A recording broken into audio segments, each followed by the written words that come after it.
Ashamaa harka fuunee kabajamtoota hordoftoota fi daawwattoota Oromiyaa Global Media kun sagantaa oduu Oromiyaa Global Mediaati oduu waliin Anibsaa Gadaatiin dura dursuun hangafoota oduu Keeniyaatti barattuun doormi barattootatti ibidda qabsiisuun akka lubbuun barattootaa darbuuf sababa taate adabamuun beekameera.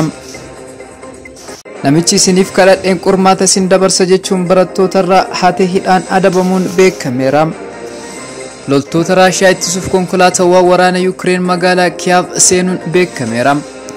Lammiilee Yuukireen 194 weerara Raashiyaan ajjeefaman keessaa 57 namoota nagaati jechuun Yuukireen gabaasteetti. Chaayinaan rakkoo Yuukireen karaa mariin furuuf Raashiyaa deeggaraa jiraachuun beekameera.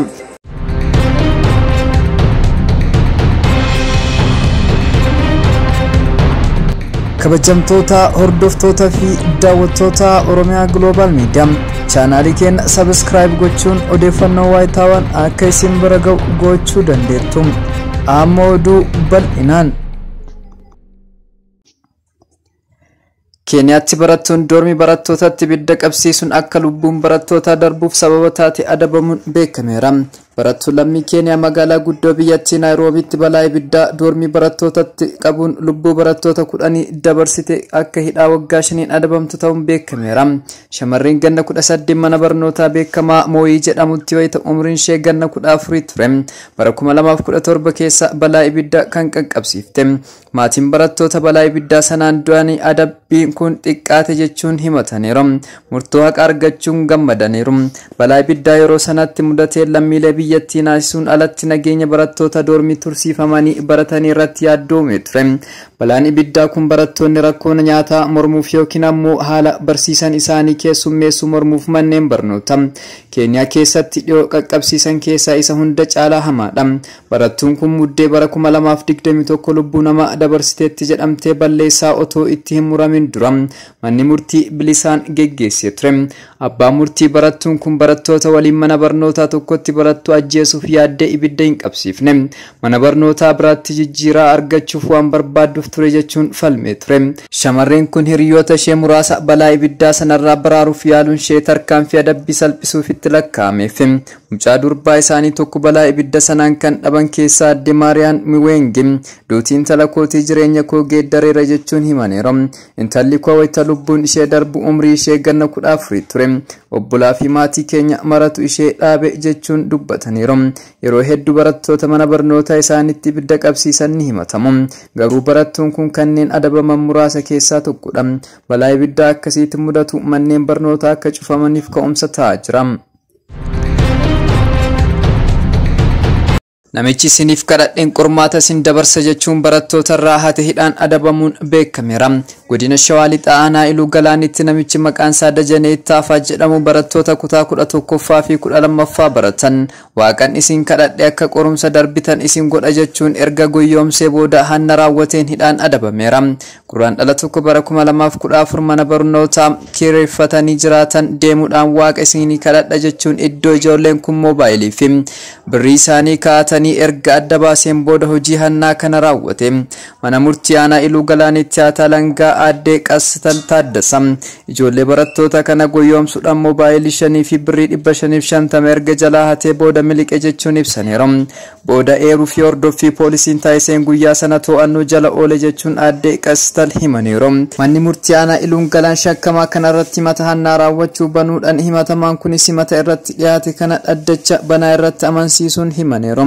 Manni murtichaas dhaddacha gaafa guyyaa 4 ooleen shakkamaan maqaa qorumsaa akka darbitaniif kadhannaa isiniif godha jechuun erga guyyoomsee booda yakkaannaa moobaayilii fi birrii raawwate kana hidhaa salphaa waggaa 2 fi ji'a 3tti murteessuun beekameera.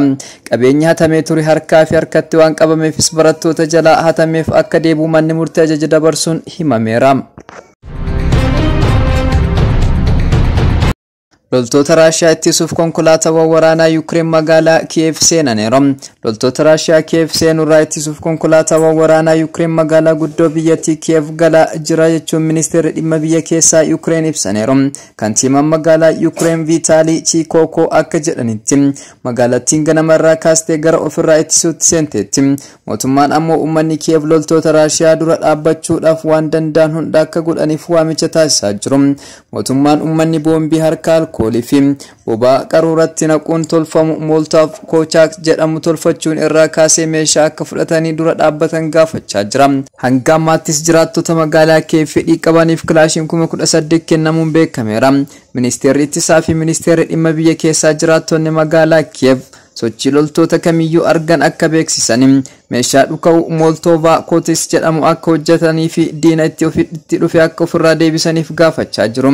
Baaxeen waraqaa qajeelfama tartiiba ittiin zayita bobaa fayyadamuun boombii hojjetan agarsiisa miidiyaa hawaasummaa ministeera dhimma biyya keessaa irratti maxxanfameera.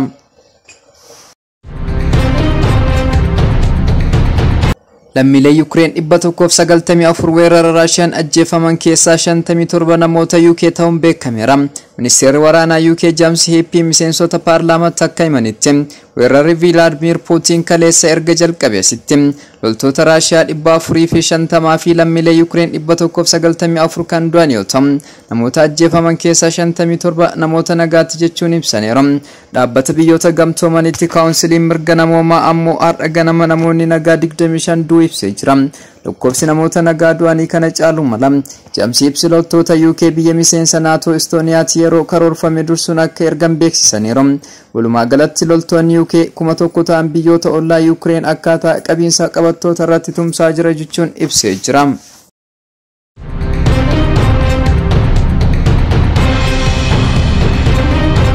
Kabajamtoota hordoftoota fi daawwattoota Oromiyaa Global Media sagantaan oduu sa'aatii kanaaf qabannee isiniif dhiyaanne kana hanga ammaatti turedha. Hanga sagantaa birootii walitti deebinutti sagantaa Oromiyaa Global Media fan wajjin turtii gaarii.